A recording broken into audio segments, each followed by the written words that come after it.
Hi viewers, అందరికీ నమస్కారం. బ్రహ్మ ముహూర్తం ఇలా చేస్తే మీ జీవితంలో అద్భుతంగా మారబోతుంది. ఈ పనులు చేస్తే మీరు చేపట్టిన పట్టుదలలో బంగారమే. ప్రతి శుభ ముహూర్తాలు దుర్ముహూర్తాలు ఉంటాయి. అదే సమయంలో బ్రహ్మ ముహూర్తం అనేది కూడా ఒకటి ఉంటుంది. బ్రహ్మ ముహూర్తం హిందూ మతంలో పవిత్రమైన సమయం. ఆధ్యాత్మిక సాధనలకు అత్యంత పవిత్రమైన సమయంగా పరిగణించబడుతుంది. బ్రహ్మ ముహూర్తం అంటే ఏమిటి? బ్రహ్మ ముహూర్తం ఏ పని తలపెట్టినా విజయంగా ఆధ్యాత్మికంగా అంటారు. అసలు బ్రహ్మ ముహూర్తం అంటే ఏమిటి తెలుసుకుందాం. తెల్లవారుజామున 3:30 నుంచి 5:30 వరకు మధ్య ఉన్న సమయాన్ని బ్రహ్మ ముహూర్తం అని. ఈ బ్రహ్మ ముహూర్తం సమయం మనం అనుకున్న పనులను సులభంగా పూర్తి చేసుకోవచ్చు. ప్రతిరోజు బ్రహ్మ ముహూర్తంలో లేచిన వ్యక్తులు విజయం సాధించే అవకాశాలు ఎక్కువ. వాస్తు ప్రకారం ఈ సమయంలో వాతావరణంలో సానుకూల శక్తి నిండి ఉంటుంది.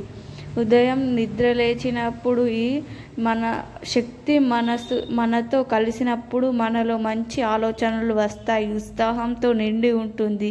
ఈ సాధకుల శక్తి మనకు ఏదైనా పని చేసేటప్పుడు అందులో విజయం సాధించే అవకాశాలు చాలా ఎక్కువ ఉంటాయి. బ్రహ్మముహూర్తం చేయవలసిన పనులు: ఉదయం లేవగానే బ్రహ్మముహూర్తం నిద్రలేచి ఓంకారంను 21 సార్లు స్మరించాలి. దాని తర్వాత 21 నిమిషాలు ధ్యానం, శ్వాస మీద ధ్యాస పెట్టాలి. తులసి మొక్కకు లక్ష్మీదేవి ఉంటుంది అని నమ్మకం కాబట్టి తులసి మొక్కకు ఎల్లప్పుడూ నీటితో పోస్తూ ఓం నమః భగవతే వాసుదేవాయ అని విష్ణు మంత్రాన్ని జపించండి. ఇలా చేస్తే మీ ఇంట్లో నిత్యం ఆనందం, ఐశ్వర్యం ఉంటుంది.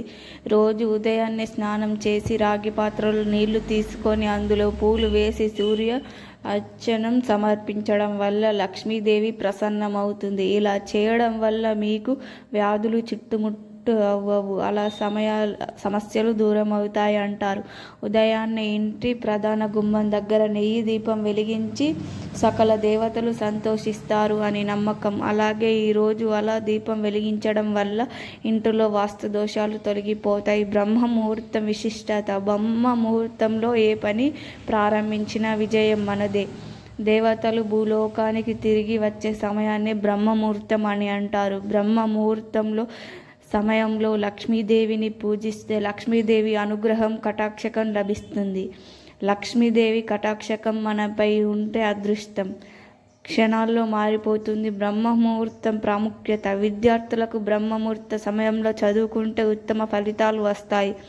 ఎందుకంటే రాత్రి విశ్రాంతి తీసుకున్న తర్వాత మన ఉదయం లేచినప్పుడు శరీరం, మెదడు శక్తివంతంగా ఉంటుంది. బ్రహ్మ ముహూర్తం ఆలోచనాత్మక అంశాల ద్వారా ప్రయోజనాలు తీసుకుంటారు. ఈ శుభ సమయంలో ప్రతిరోజు మేల్కొనడం ప్రారంభిస్తే మీకు మంచి ఫలితాలు ఉంటాయి. తెల్లవారుజామున ఇంటిని శుభ్రం చేస్తే లక్ష్మీదేవి కటాక్షకం లభిస్తుంది. బ్రహ్మ ముహూర్త సమయంలో తులసి మొక్కను నీరు పోయడం మంచిది. బ్రహ్మ ముహూర్తంలో నిద్ర లేవడం వల్ల మానసిక ఆరోగ్యం మెరుగుపడుతుంది. జ్ఞాపక శక్తి బాగా పెంచుకుంటారు. ఆయుర్వేదిక్ ప్రకారం బ్రహ్మ ముహూర్తంలో నడవడం వల్ల శరీరంలో సజీవ శక్తి ప్రసవిస్తుంది. ఈ సమయం ప్రవహించే గాలిని అమృతతుల్యంగా పరిగణిస్తారు. బ్రహ్మ ముహూర్తం గురించి సద్గురు ఏమన్నారంటే, బ్రహ్మ ముహూర్త సమయంలో మెల్గోనిక్ స్టేబుల్గా ఉంటుంది. ఈ సమయంలో ఎక్కువగా విడుదల అవ్వడం వల్ల ఒత్తిడి తగ్గినందుకు ఉపయోగపడుతుంది. చాలామంది తమ ఆత్మీయత ప్రక్రియలు చేపట్టడానికి అనుకుంటారు. బ్రహ్మ ముహూర్తం అంటే సృష్టికర్త సమయం. ఈ సమయంలో మీరు చేపట్టిన పని ఏదైనా విజయం సాధించవచ్చని చెప్పుకుంటారు. ఈ ప్రారంభమైన శక్తి మూలంగా పరిగణిస్తారు. ఈ వీడియో నచ్చితే like, share, subscribe to my